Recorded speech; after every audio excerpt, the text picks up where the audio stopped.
Hello and welcome to another episode of the Winning with Shopify podcast. If you've not tuned in before, it's an absolute pleasure to have you tuning into my show. Welcome to the Winning with Shopify podcast. If you haven't already, hit the subscribe button, leave us a little review. And if you want to join something very, very exciting, and this also goes for our existing listeners who we love and cherish, and you guys tune in every single week. But if you haven't already, go and check out the Winning with Shopify website, which has got a new URL. If you go to winningwithshopify.com, it will forward because we set up a 301 redirect, which is something that everybody should do when they change a web page, obviously.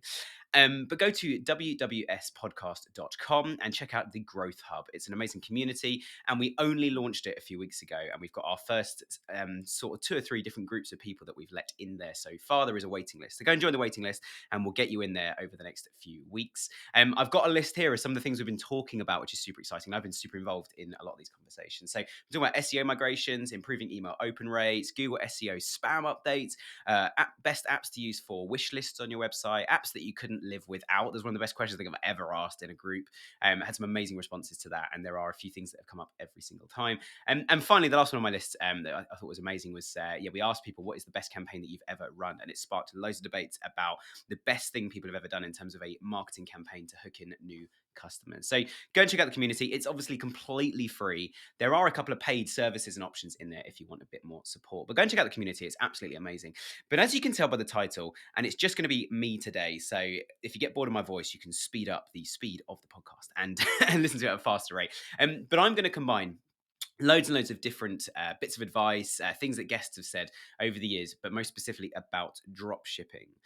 Now, dropshipping is a very interesting topic, and I've got 3 things, as you've probably seen in the title, 3 simple steps to test dropshipping, make dropshipping amazing. The first thing we're going to talk about today, and I've got a nice long list of notes here, and I'm going to reference a couple of guests we've had in the past as well. The first thing we're going to talk about is who is dropshipping for, and the short answer is everyone. So if you're thinking, oh, we stock all our own products or whatever, then keep listening, because there are ways that you can use dropshipping actually to do something quite useful for your business in a very, very low risk environment. The second thing is, how do you get started with dropshipping? Now, even if you're doing dropshipping, some of these tips might be useful for you. So we're going to talk about that. And point number 3, how do you evolve, not necessarily out of dropshipping? Some of my points are how to evolve out of dropshipping and own that process and why you'd want to do that. But I've also got some points about how you can evolve the way dropshipping is working. So without further ado, let's kick into part number 1. So a lot of people say that dropshipping is not for them. They've got a warehouse or they manufacture their own products. They're like, dropshipping is not for me. Let's not do this. However, I've been very surprised over the years when I've been talking to guests who have that model where they either manufacture stuff themselves or they have a manufacturer and they buy a load of stuff in, they stock it. And as we were talking quite a lot recently as well about inventory management with Inventory Planner, one of our partners, obviously you're managing your inventory and there's a whole tactic around how to buy stock, when to buy stock, what stock to buy, what stock not to buy, etc., etc. Especially looking at things like peak, which we spoke about very, very recently. So check out that episode if you haven't with Jill from Inventory Planner. But some brands I've spoken to, a really interesting one we had just a few weeks ago was called Bear Kind, and we had Lucy on, who's one of the founders of Bear Kind, and she said, "Yeah, we've got a warehouse, and we, buy stock in, and we have all our products there, and when somebody buys one, we send it out. But we also do drop shipping." And I was like, "What do you mean you do drop shipping?" And she was saying actually, when they're thinking of running a new product or offering a new range, they might even go for a zero margin. So they'll just sell the product initially at the same price they're paying the drop shipper for it, but they'll get the supplier to drop ship initially. And the whole idea of this is to then find out that actually, is this a product that I should sell? Is it going to be popular? Is it going to be a product that sells well? Are people going to buy multiple of these products, etc., etc.? So actually, it's a really safe environment to test if a new product is going to be viable or not. Getting the supplier to drop ship the product to customers for you, which I thought was really, really smart. So that's the first way on the list that you could actually test drop shipping, or where it might be a viable avenue for a brand that's already running, already doing something. Temporary or complementary products, and you could even put an offer on this as well. So the idea of this is, if you have a big range of, using Bear Kind again as the example, like they've got lots and lots of bamboo socks, but actually they might go, do you know what? Let's try and sell a shoe to go with the sock, or let's sell a pair of trousers that go near the sock, or let's sell a cleaning kit for the socks, which is better than putting them in the washing machine or something. So you come up with a creative idea. You could just do this as a temporary run. So you could say, actually, this product, we're only going to sell it for 1 month. And what we don't want to do over that month is either run out of stock or land at the end of the month with loads of excess stock. And it just creates another problem, another headache. And obviously, it's, as we spoke about with Inventory Plan, it's just cash sitting in your warehouse that you can't release. And also, you've told all your customers that we're only running it for a month. So to then suddenly sell it, it starts to devalue the brand. So actually doing a temporary or complimentary product as a trial run or just a temporary run is quite a good thing. This works, I think, even better with some of our clients when they are quite seasonal. So if they sell a product that is traditionally more of a summer product than a winter product, actually a complementary product in the winter, just running in a sort of temporary, we're just going to do this for a month or 3 months, or there's just a 2 week campaign on this. You could always run it again in a few months' time. And it's a really good way just to test out that product. Another one that's fantastic, and we got a couple of clients that actually do this at Spec, print on demand merchandise. So you could have a brand that sells, I don't know, furniture, but you could then go, do you know what? So many of our customers absolutely love us. Let's do a print on demand clothing range for the brand. And actually, we're not going to take much profit from the clothing range. It's just a bit of fun. It increases our SKU numbers. And actually, just for our die-hard fans, we might end up sending some of these products out for free. So actually, if we're sending them a whole ton of furniture in a nice big order, we might actually send them a free T-shirt anyway, just as a little nice to have. So print on demand is obviously amazing because there's no stock whatsoever, but you've got to choose the right provider. There's quite a few people that do offer this. And certainly print on demand clothing tends to work much better when you have quite a strong brand. So I've seen quite a lot of YouTubers, influencers who've got quite a big following actually start to offer this themselves, because there's no stock to sit on. If somebody orders something, everything's automatic. It sends a notification to the print on demand company. They print it, they send it. If somebody wants to send something back, they get notified, not you, and it just gets sent back nice and easily. So you can crack on with creating content, being a blogger, being an influencer, being a YouTuber, whatever your outlet is for your content or platform. And then you can obviously use that service to do that. On large items, you don't want to stock and ship. Now, we've probably got more clients using this type of drop shipping than anything else, apart from just out and out drop shippers or print on demand companies. But this is where, like, one of our clients, for example, they've got about 10,000 different products they offer. And then you times that by all the sizing, the variants for all their different SKUs. And they sell everything from the big department stores, everything from clothing to electronics to technology to coffee machines to sofas. And sofas being the good example here is they actually use a company, so the actual brand themselves, to send out their sofas. Because what they don't want to do is stock a massive sofa or even 10 or 20 or 30 of them. The way they actually operate is if somebody orders something, they go and grab it off the shop floor in the department store. So they're basically shopping for you in the department store, so you can sit at home and it arrives the next day. Or a lot of people use it for click and collect, who are passing the department store. You can sort of stop off, pick up the product. And because of that, stocking like 10 massive sofas that are blue and another 10 that are green and another 10 that are yellow, and then you've got 10 more designs of sofas, so suddenly we've gone from stocking 30 items to 300. It escalates quite quickly. So actually having that as oh no, we deliver this as a single item, it's a large item, so yeah, you can absolutely buy it from us, but it will be the supplier will actually send the item out to you. And they tell the customer that as well when it happens, saying like, this comes direct from our supplier, so that will come straight to you. And again, it's a good way you can then have lots of large items without having to put them in your warehouse or anything. In the UK, that is quite a common way for drop shipping to work. So there we go. There's just a handful of ideas as to how you could use drop shipping to increase your SKUs, to offer your customers something they don't currently have, to try and bump revenue up during the quiet season of the year. So I hope that's helpful. And that is part number one. Part number two, now let's get into some of the detail. How do you start drop shipping?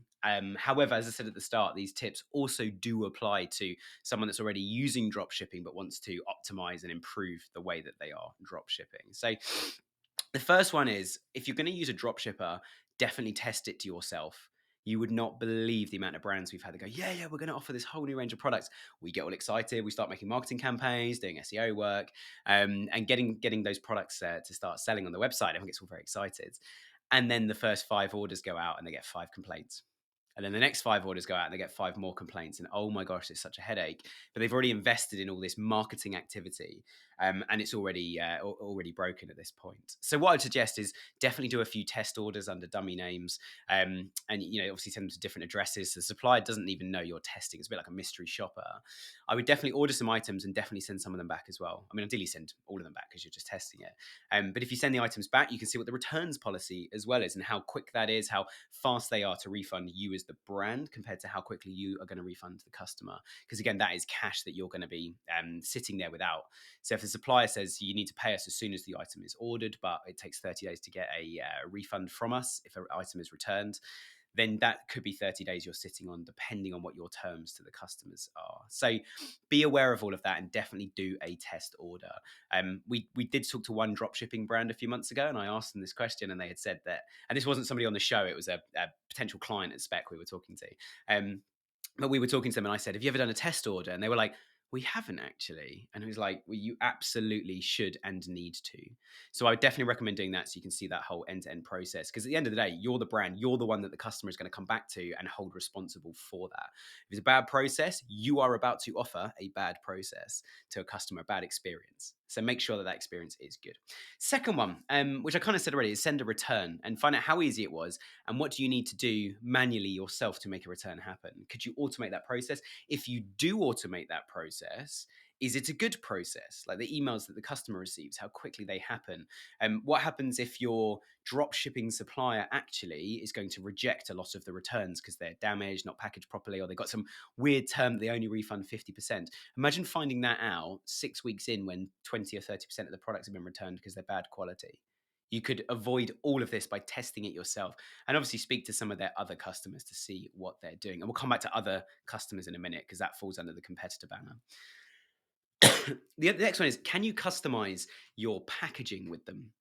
So what you don't want is them sending out a product, customer going, hang on a minute, that's the product I ordered from these guys, but it's got a different brand on it. And then they start Googling that brand and go, oh, you could buy direct and it's cheaper because it doesn't have your markup on it.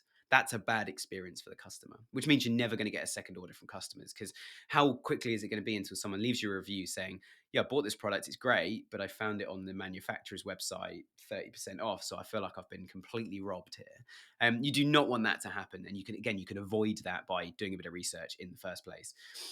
Amazing. See who else is selling it. So I mentioned this. Maybe I should have done this straight after the previous point about returns. But see who else is selling the product and see how they're packaging it up. I do this with clients quite a lot, where we actually put several product pages all side by side on the screen and go, "That's yours, and these are the other people's." How do you compare on price? How do you compare on value? What's your delivery time frames? What's your returns policy? What's your warranty policy? And are there any value adds from the other sites as well? That actually you want to go, do you know what? We're not offering a good solution here compared to these other people. We've done it with about 10 of our clients over the last few weeks, and it's been really productive to do that, especially if you're looking at drop shipping. Because with drop shipping, if it's easy for you to set up and start working with a supplier, it's easy for anyone else to copy you as well. So you can create a perfectly profitable and viable drop shipping business over the next 10 years. And suddenly one day you wake up and someone else has started an even better one selling the same products. And they have got a value add that you can't match. So again, you've got to think, what am I adding value to here that the customer wouldn't get going direct to the supplier or going to anybody else that supplier is sending the same product to? A really important thing you've got to look at here, and this is one of the biggest snag points on dropshipping, is margins. If you don't have a big enough margin, think about the cost that it's going to cost you on Google ads, Facebook ads, SEO work, doing a link up with a celebrity, all the standard marketing campaign activities. How much is it going to cost you to do that per customer that you gain? And then you need to look at okay, if every customer only bought one item from me, let's go for the kind of worst case scenario. They only buy one item. What's the margin on that item and what's it going to cost to acquire the customer? Do my figures actually add up? There's plenty of people that have gone before you and not done their figures and then found they're making a massive loss because they're paying more to the supplier to send the products out than they're gaining from the customer after advertising costs and everything else. And then they get to the end of the year and go, oh my gosh, I haven't made any money from this business at all. And also now I'm doing my figures because I haven't made any money. I'm now running the numbers retrospectively, which, I feel your pain. We've all been there, but you can do them up front. You get to the end of the year and go, not only have I made a loss, I now also don't have anything to show myself. I haven't made any money. I haven't got any dividend from this to actually go that it was a viable business. So my time has been completely wasted. The supplier has won because they've sold a load of products and they've sold them at their price, and they've done that through you. The customers won because they've got a nice product at a nice price, and you've footed the bill to both of those two people. So avoid that happening. So check what the margins are on every product before you start selling stuff, and set some targets and say, right, every customer on average needs to buy 1.3 products for us to break even, or actually we're gonna have to sell it at this, but everyone else is selling it cheaper. So how are we gonna overcome that? Like, do we need to go mass market to make this happen? So margins so important. Cool. We're about halfway through point number 2. How much stock do they have? And I've had this, and this is so painful, where someone has had like 20 orders a day of something, and it's taken 4 or 5 days for the supplier to tell them that they're out of stock. And the only reason they asked is because customers started saying, "Where's my order? I ordered something like 8 days ago and it's not arrived." So the customer's now unhappy. And you've had all of those orders. And as I just said about Facebook and Google and other channels, you're paying for marketing. All your marketing has been paid for to supply a product that's not in stock anymore that you didn't know about. You've got loads of unhappy customers. So you're going to have to start refunding some of these customers. Sorry, it's not in stock. Would you like another product? That takes up your time. And also, it just devalues your brand. That customer's going to go, buying from those guys was a bad experience. I bought a product and it wasn't even in stock, so they didn't send it to me. So check what their stock levels are. The best drop shippers, in my opinion, have some sort of feed from their system, from their warehouse, so they know what they've got in stock. So your website only shows active stock. And if you're using things like Google Shopping and your shop within Meta on Facebook and Instagram, all of that should be in real time. So within 24 hours, as an absolute maximum amount of time, within at least 24 hours, you should make sure you've got stock updates going from their warehouse into your Shopify store, into your marketing channels. So you're not advertising products that are out of stock, you're not selling products that are out of stock, and you're not really annoying all of your customers and making a massive loss in the process as well. Amazing. Find out what their payment terms are, and also then look at what your payment terms for returns and other things are. If you find that their payment terms are, as soon as someone's ordered something, we take the money immediately out of your bank account, that might not necessarily be such a bad thing, because the customer's paid, so that money's on its way to you from Shopify anyway, or from whatever e-com platform you're using. But you do need to make sure that you're not paying suppliers faster than the customer's paying you, because otherwise you're going to, well, yeah, say you don't need to, you just need to factor that in. So you now need to know that actually we're going to have to sit on an amount of cash at all times, so that we don't run out of money in the sense of we're waiting for customer money to arrive while we already paid our supplier. Quite a lot of companies will say that actually, yeah, we have a 30-day payment term if we can do a quick credit check on your business, and we'll give you a credit line of X thousand dollars or pounds, which is a good way to do it, because then actually the customers will pay you, but you're waiting up to 30 days now before you're paying the supplier. So you've got 30 days where you're sitting on the cash. That's equally dangerous. So don't spend all that cash on marketing. So when the supplier needs to be paid, you've run out of money and you've not sold enough products. So again, money is so important in any dropshipping operation. Even though we might look at dropshipping and go, well, I only buy the product once I've sold it. Yes, but there are all these pitfalls that have caused multiple brands to go bankrupt over the years. So yeah, be really, really careful on that. But payment terms, super important. And also, like, I haven't said this yet, but you can negotiate. If it's a good supplier and you're going to be working with them a lot and doing a lot of good stuff, you can negotiate those terms. So you could get that payment term to be as long as possible, which is cool. Cool. So the next one on the list, integrate it with your website and don't do anything manually. So, I mentioned already that you can have that automatic feed from their warehouse into your store and out to the marketing channels. Make sure that you make things as automatic as possible. But the caveat to that is you want to know what's going on at all times. So you want to make sure that at all times you've got some sort of real-time dashboard, some sort of live tracker, so you can see exactly what's going on in terms of stock levels, what's sold, what's popular, because you need to use that information in real time to update your marketing to go, well, I'm advertising these 100 products, but only 10 of them are selling. So why don't we spend more on the 10 that are selling, less on the other 90, or let's optimize them or come up with some sort of campaign to help them. And then final point on this, think carefully about whether you want to have one supplier or multiple suppliers for drop shipping. So the real point here, and this is the most important thing to do in any e-commerce operation, any kind of marketing, is you need to look at it from a customer point of view. So let's look at the suppliers from a customer point of view. If I order 5 things and I get 5 deliveries that all look different, that have slightly different branding, completely different packaging, as a customer, what is my perception of your brand if 5 things have arrived? And I ordered a load of stuff for the office. I decided to, instead of doing a shop to fill the kitchen with nice snacks for my staff and drinks and everything else that we need to run the office, I decided to bulk buy things. So I went on one website and I ordered bulk bought basically everything in massive boxes. And I probably ordered about 20 to 30 different things. And for the next 3 or 4 weeks, I had 20 to 30 individual deliveries turning up, which is not what I was expecting. And it literally, I mean, even my staff were like, "Oh, the doorbell's ringing again. What is it this time?" And although, yeah, we love having chocolate bars in the fridge and stuff like that, or maybe not in the fridge, in a drawer, or fizzy drinks in the fridge. As much as we love that, it was like, why couldn't they have just delivered one thing? So my expectations were not managed at all in that process. So have a real think about that. Some drop shippers, say you had two or three, some of them will accept your packaging. They'll put it in their warehouse and store it in the warehouse. They won't charge you for that, but they'll use your packaging to send out the products when they arrive, which is amazing. And sometimes just be honest and say, hey, we stock all of our own products apart from large items. And just email the customer. You can create an automatic email if someone buys that product. Um, Say, look, it's a really large item. We're a small family-run business, so this item is going to come direct from our manufacturers. We'll keep you updated with when things are going to be delivered, but it should be in 3 to 5 days. And if you get any issues, please reach out to us, not them, and we'll get that sorted for you. That's a nice little experience and can certainly help. Amazing. So that's part two. How to start, how to make it a success is part two. So I hope that's been useful.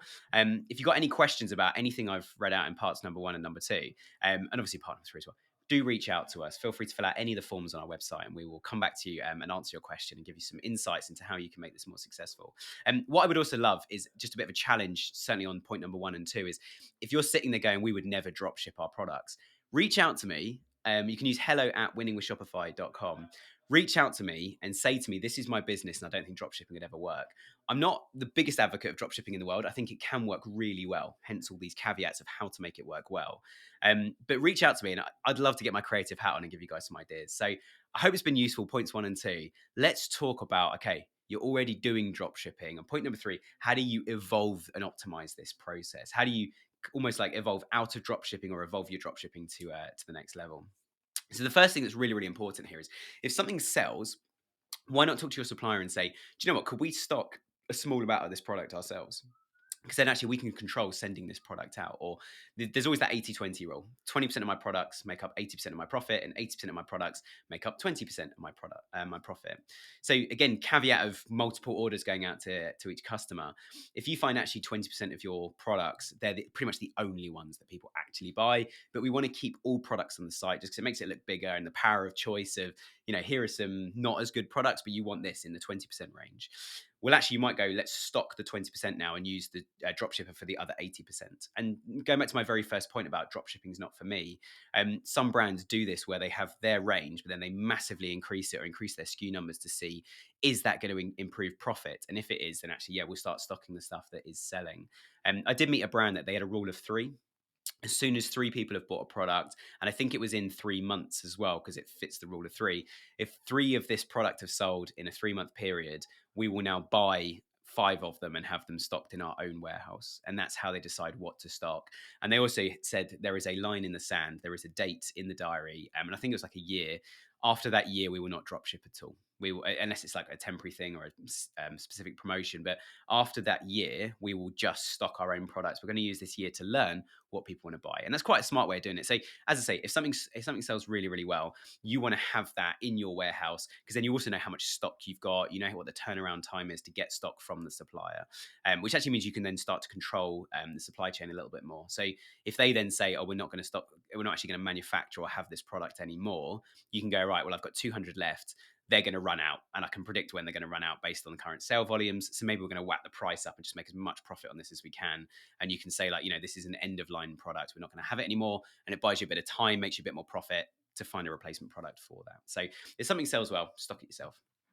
Second point, customer feedback. Ask customers about the process. Obviously, I wouldn't go in and say, like, do you know which products came from our warehouse compared to a dropshipper? Or did you get multiple deliveries and was it annoying? Think really carefully about how you phrase these questions, because in a customer feedback survey, it doesn't have to be a survey, you can talk to them on the phone, but in talking to customers, you want to put your brand in the most positive possible light, because one of the reasons you really want to talk to them is so that they buy it again, as well as getting all that information from them in the process. So if you say to them, how was our delivery and what was it like? And if everyone starts, actually saying that, okay, I got like 6 different deliveries over 6 different days across 3 weeks, it was clunky and painful, then you could go back and explain, well, there's the reason why. Actually, it's more eco-friendly for us not to stock all these products, but it's less eco-friendly to have all these vans coming out or trucks with different products turning up to your house. So you've got to be careful with this, but at least you can then start to deal with that problem. Better the devil you know than the devil you don't. So ask customers how it's all going, and you can start evolving your process and your and the efficiency of how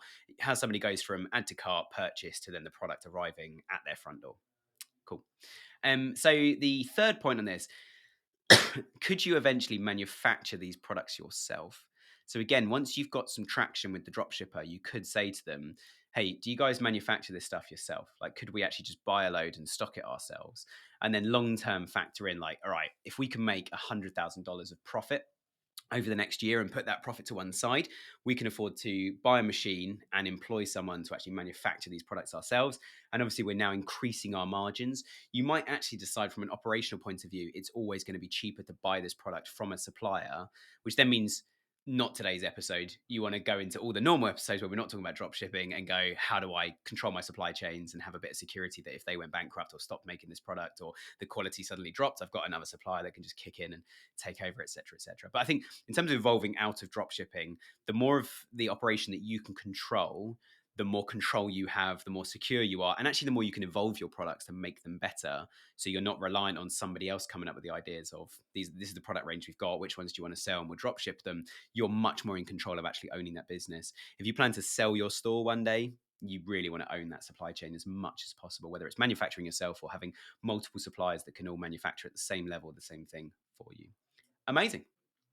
Um, the other thing you can do coming out of dropshipping to do more warehousing yourself, manufacturing yourself, is it actually protects you from supplier mistakes. And so the company that's supplying the products and doing the dropshipping for you, if they make a mistake, it's your problem and it's your fault, and you need to deal with all of it. So your customer is only going to come to you. And if your hands are tied and the supplier is not communicating well with you, or they say it's going to be 6 weeks before we got any more of this thing, that is dangerous. You are completely out of control now, and there's nothing you can do about that. And so that is a real risk here. So again, owning that process means that if something goes wrong with the product, you can just manufacture another one, or you've got a whole load of stock sitting there. We're really sorry, customer. Please send it back. We'll send you another one, and here's something to sweeten the relationship so that you come back and buy again. Because we're very, very sorry about this. If they're local and you're the founder or CEO or someone senior in the organization, go and deliver it yourself and apologize. It literally means the world to that customer. And I've spoken to so many brands that do that themselves. A lot of local orders that go out, somebody buys near their premise, if they could, under a 30 to 40 minute drive, I'll go and drive and deliver it myself. I'll go in the van with one of our delivery drivers, or ask our courier if I can go with them, or maybe I'll just drive it myself and go, hey, here's your product. Just so you know, I'm actually the founder. Have you got 5 minutes? Can I ask you some questions quickly about your experience with us? I saw you were local to where our warehouse is, and you've now got a customer for life. They're going to buy into that and really, really believe in what you do, which is, as I say, super powerful. So amazing. If a supplier discontinues something that's a bestseller for you, you are screwed. I've kind of covered this already, but yeah, in terms of evolving this dropshipping strategy, you kind of got two options here. One is all the things I've just said about manufacturing, supplying the product yourself, or warehousing it yourself, so you're buying it in bulk and then selling it on. The other way to do this is actually to take a sort of different cut across your products and go, okay, we've got a handful of bestsellers. So our target over the next 6-12 months is to be less reliant on that small range and be more reliant on the whole range, or a wider range of products. So one of the things that I certainly find with brands we work with is a bestseller goes out of stock and it's not going to come back in for 6 months because they've not used inventory manager, our partners, and forecasted stock management, all the rest of it. They've not done that, and so it's going to be 6 months, and we're sitting there going, that was our bestseller on Google Ads. Like, we're going to have to find something else now. Like, we are actually about to hit a difficult period that nobody saw coming because you've not been watching what's selling and actually, buying things at the right time and forecasting stock management, which it's not easy to do, but it is easy to get wrong. And so we've got to be careful about that. And final point, there are some amazing marketplaces in the world, right? There's Amazon, there's eBay, there's more niche marketplaces, there's Etsy if you make your own products. There's one here in the UK. I think it's in a global site, but here in the UK called Not on the High Street, which is quite a cool business. Very quirky set of sellers on there. If you're drop shipping, it's really hard to make any kind of margin on the drop shipping. Like I said right at the start about margins. Now, in terms of evolving your business and growing your business, things like marketplaces are pretty much out of the question to drop shippers because the margins are just so tight. The thing with a tight margin is it's not necessarily we'll only make 5 or 10% per order, but we don't have to do much of the legwork. That sounds great. As soon as one order goes wrong, you might have lost 5, 10, 20 orders worth of profit in one go, especially if it's a large order. If something goes wrong, stock goes missing, supplier refuses to take any responsibility for it, et cetera, that all lands on you, which could actually knock out profit for weeks, months, sometimes even longer. So The marketplace are amazing, but you've got to assume they're going to take between sort of 30 to a 50% cut. Now, I know it's a massive figure. We are going to do a few episodes coming up on Etsy and other platforms as well. I've got an amazing guest there, Ecom Hannah, who you might remember if you've been listening to the show for a while. She's been on once or twice before. But she and I have been emailing like mad over the last few months. So we're going to get her on to talk about Etsy because that really is her speciality. She runs her own store as much as her own podcast and YouTube channel, which is really cool. So we are going to talk about stuff like that. But the margins, yeah, as I say, it's 30 to 50%. It's brutal when you look at the margins of stocking or manufacturing your own product, where your margin could be more like 60 to 80%, sometimes even higher. The best we've ever had was one of our clients was a print on demand business, and it was 96% margin. You heard that right. It cost them 4% of the product price to make the product, but only because they've got up to such an incredible level of products, and it's print on demand. So their printers are just printing, and they make things like roller banners and basically any kind of promotional material, leaflets, business cards, all that jazz. So it is all print on demand, but they have a next day delivery on that as well across the UK. It's an incredible business model. But as I say, marketplace can take 30 to 50%. So in terms of evolution of your overall business, drop shipping is not going to work if you want to explore marketplaces. Some people do make it work, but as I say, the risk is high, and you need a really high volume then to make pretty much any profit.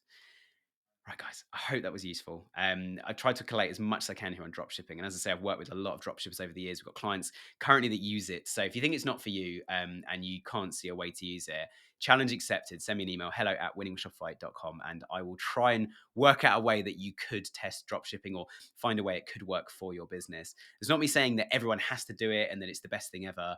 That's just me saying, like, you should explore these ideas and see if there is an avenue. Thanks for tuning in. Go join our community, wwspodcast.com. And hit Growth Hub. Go and join our community. I'd love to see you in there, and looking forward to meeting you all soon. Thanks very much for tuning in. Have a good day.